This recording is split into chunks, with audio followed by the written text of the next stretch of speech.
federal government launches first made in Nigeria barrier, commences process of banning importation. Federal Ministry of Health to reposition healthcare delivery system for proper services. Plus, experts stress need for food safety and nutrition. Details of the headlines and other stories in just a moment. Good evening and thanks for joining us on the news. I am Odwak Ethan. The federal government has commenced the process of banning the importation of barrett as Nigeria spends $3 million annually. Minister of Mines and Steel Development Olamile Kong Adebite announced this at the formal launching of the Nigerian barrett in Port Harcourt, Rivers State. Mike Ogidi reports. Proudly made in Nigerian barrett, great feat achieved. Product of federal government investment in the mineral sector, Nigeria now joins the global barrett market, and the oil and gas industry is happier. Happier because barrett is used in the oil and gas exploration as a weighing agent and prevent blowouts. $300 million saved annually, found in 176 locations in Benue, Taraba, Adamawa, Nasarawa, Plateau, Gombe, and Cross River states, and can meet the barrett needs of Nigeria for 100 years. Several types of mineralizations were identified through drilling, and we found out that we have barrett mineralization up to several. But one important aspect is this, that the barrett mineralization that most of the workers are working on now, hardly does it go beyond 30-meter level at depth. So what it means is that the potential still exists. 12 processors engaged for in-country value addition, from the miner to millers and finally to the market. I can confirm that the badge of barrett you are presenting here today meets the American Petroleum Institute standard, which is the global benchmark accepted by the oil industry. With exportation of barrett, we could earn some foreign exchange for the government. We need to really find funds for the things that are important for our development as a nation, for our economy. And we're talking about jobs. We're talking about unemployment and all these things. This is what will take these things off our table for us. I hereby employ all stakeholders, especially the IOCs, international service companies and vendors in the drilling and barrett mining and processing value chain to ensure absolute compliance with the provisions of the guidelines. Beyond taking care of the oil and gas industry, barrett is also essential in the pharmaceutical industry. Farewell to barrett importation. Welcome to the exportation family. Mie Ogidi, NTA News. The Federal Ministry of Health is poised to structure the healthcare delivery system in a way to get the best of each specialty for proper healthcare services. Permanent Secretary of the Ministry was reacting to the submissions by members of the medical laboratory scientists who visited him in Abuja. The appeal by the scientists to be given their right of place in the healthcare delivery system became necessary following the important role of laboratory services, which cannot be neglected in the effective treatment and management of patients. The group, among other requests, appealed that the provisions of the Scheme of Service of Medical Laboratory Scientists released by the Office of the Head of Civil Service of the Federation in February 2001 be implemented. Realizing the importance of food safety and nutrition, the populace largely depends on collective efforts of every individual in the food chain process. These formed part of views by stakeholders as attention is focused on meals consumed by people as panacea for a healthy future. Evelyn Bado Eko tells us more on measures towards enhancing consumption of safe food. Food, no doubt, remains the most essential requirement for sustenance of human life and development. Considering the importance of food to the population, stakeholders say attention should be given to proper processing of food from production to consumption levels. Agrochemical have been given to farmers in the states. Agri-free loans, cassava stem have been given to farmers. Crops have been given free in the states. So now in Akwa Ibom we have food enough in Akwa Ibom State. With time, if these farmers are encouraged to plant tomato, there won't be wastage. As you heard, she said there will soon be a puree factory where every excess tomato will be sent down there and formed into tins. Akwa Ibom said greenhouse tomato, you can keep it for 2 weeks, even more than 2 weeks, because it's very, very durable.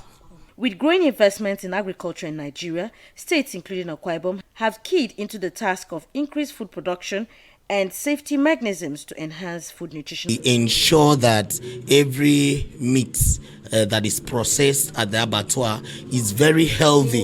It's very healthy for the populace. Like in the abattoir, we now flay animals with either charcoal or gas or firewood. We do not accept flaying animals with tires and all that contains chemicals, which is very harmful to the health.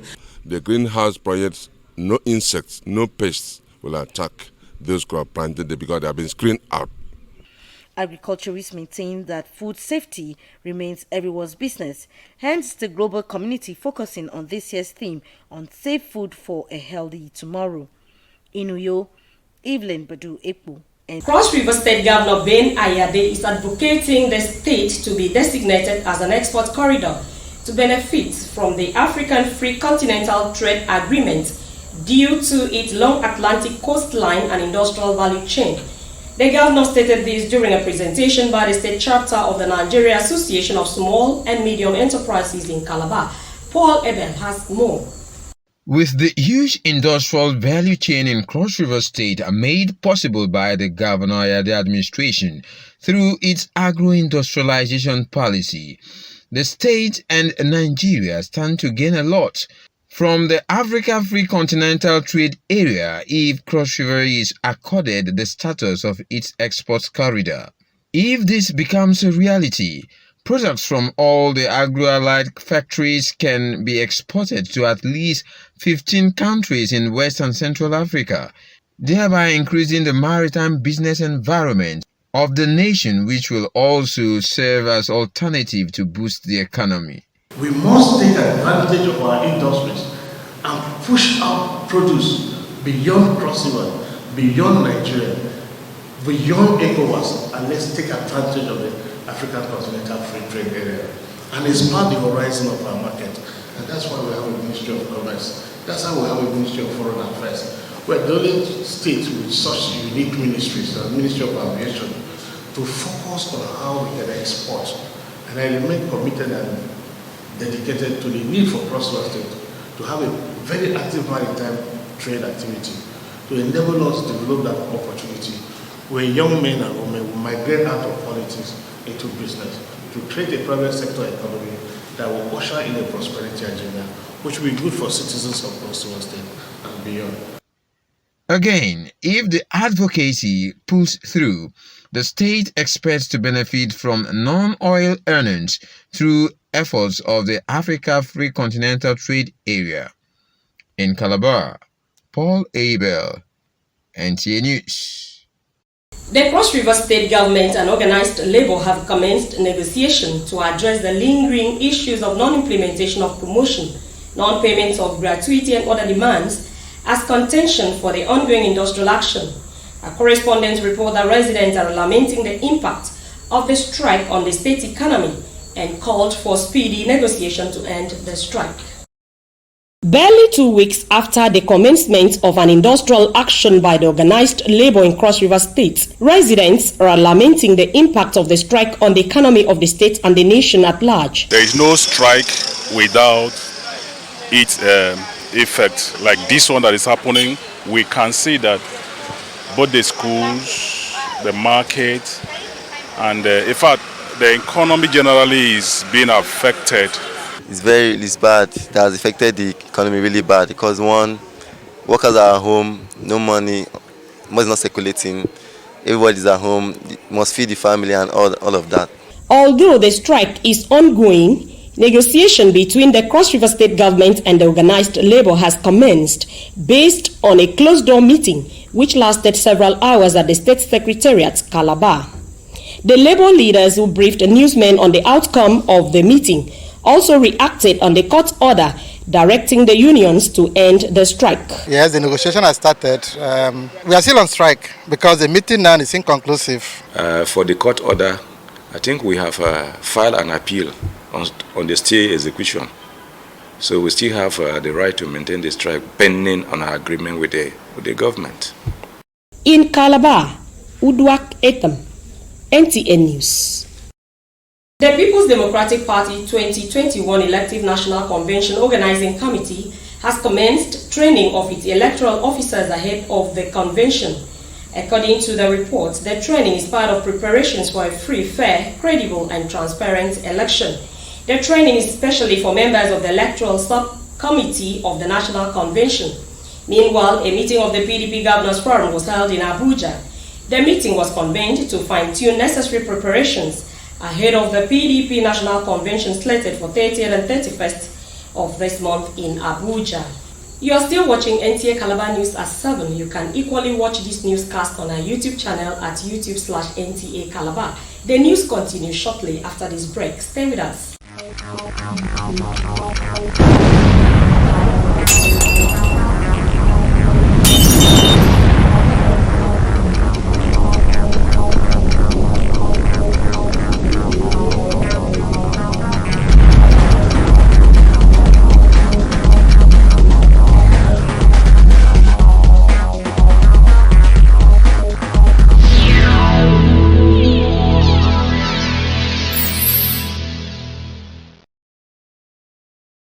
Welcome back and thanks for being there. And now to the rest of our bulletin. Latest report from the World Meteorological Organization shows that greenhouse gas levels have reached new record high, requiring urgent action to avoid catastrophic future. Unengie Fineface reports. World Meteorological Organization WMO's Greenhouse Gas Bulletin 2021 shows that the world is way off track in containing global temperature rise as carbon dioxide concentration reaches 413.2 parts per million in 2020, representing 149% above pre-industrial levels. Methane and nitrous oxide are 262% and 123% higher respectively. The report shows that greenhouse gas concentration implies more extreme weather conditions including intense heat and rainfall, melting ice, sea level rise, and ocean acidification will be experienced globally. And we have to start dealing with the emissions already during this decade. We cannot wait, otherwise we will lose the Paris targets, and we would suffer for the coming hundreds or even thousands of years because of high level of carbon dioxide, which is the most important part of that. On the road to COP26, WMO wants urgent action including combating deforestation and promoting green industry, energy and transport to reduce greenhouse gas emissions. Onengie Fineface, NTA News. To further promote amicable relationship among farmers and herdsmen in Akwa Ibom State, and anti-grazing law implementation committees at the rural areas of the state have been inaugurated. Evelyn Bado Epo has details of that report. The anti-open grazing law provides for the establishment of ranches and livestock administration, regulation and control. To this end, the committees are urged to understudy the law and come out with best possible strategies towards its effective implementation at the rural areas. The Commissioner for Agric, who is also the chairman of the State Committee, Dr. Glory Edet, charges members of the committees to ensure that crops and livestock farmers are protected for high productivity. To a crop farmer, the crop is just like the cow to a livestock farmer, or the goat to a goat farmer. And the crop farmer will not be happy for the cow or any livestock to destroy his or her crop. So we depend on each other. Other stakeholders, including the Attorney General of the state and Commissioner for Justice, Ukodum, says the law will create an enabling environment for different kinds of agriculture to thrive in the state. So what we're doing here is the steps towards enforcing the law that had been passed. They are actually the cornerstone to the successful enforcement of this law, because a lot of the infringement of the law comes from the local communities. And the beauty of this law is that has not only stopped at protecting our farmlands and our farmers, it has also put in place measures to accommodate the cattle runners. The committees comprises local government chairmen, directors of agri services, land officers and community leaders as members of local government committees in the 31 local government areas of the state. In Uyo, Evelyn Badu Ekpo, NTA News. The first action for the maiden edition of the National Youth Council of Nigeria Cross River State Chapter 2021 Sports Fiesta has begun with a football match between Jiro Football Club and Efiomokokon Football Club. Correspondent to Delenyo report that at the end of the game, Efiomokokon Football Club triumphed over the Jiro Football Club with 3-2 at full time of 90 minutes. Full 90 minutes, ladies and gentlemen, and this is it. Is the The chairman, Cross River State Sports Commission, Emmanuel Elum, who took the kickoff to commence the match, charged the organizers not to relent in their effort to sustain the competition.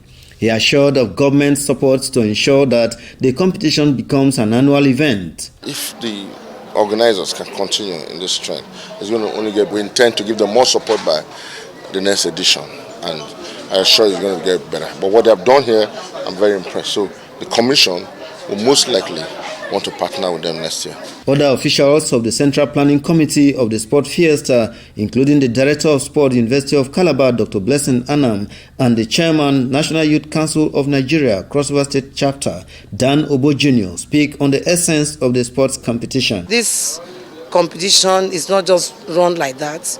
We have something interesting to catch the minds of the youth back in sports. The bond and unity, that's what informed the idea. The idea is to be innovative and also create the sport frontier for our young people to participate and also try to bring out the skill in them. And then most likely they'll be found wanting for higher excitement. And so for us, it's a stage to prepare them, particularly those who see this as part of what can add value to them. And we believe that we will be encouraging them as a leadership. The purpose is also to bring back the culture of sports. We want to bring back, encourage new talents, encourage old talents, and also harness new talent for the purpose of, marketing them. Also, this used to be a hub for where talents are picked, but for a while, because of activities that have not been happening, we've lost that. So we want to bring it back. We also want to unite the young men and women of Cross River State. Other sporting events for the sports fiesta include table tennis as well as track and field events. The competition is expected to be rounded off on the 7th of November 2021, with winners going home with prizes. In Calabar, Ode Alenyo, NTA News. To end the news, a recap of the major stories. Federal government has launched first Make in Nigeria barriers and commenced process of banning the importation of barriers. Federal Ministry of Health is poised to structure the healthcare delivery system for proper healthcare services. It was also in the news that experts have stressed the need for food safety and nutrition, as meals consumed by people are for healthy living. That is it on our news tonight. Thanks for watching and do have a lovely evening. Good night.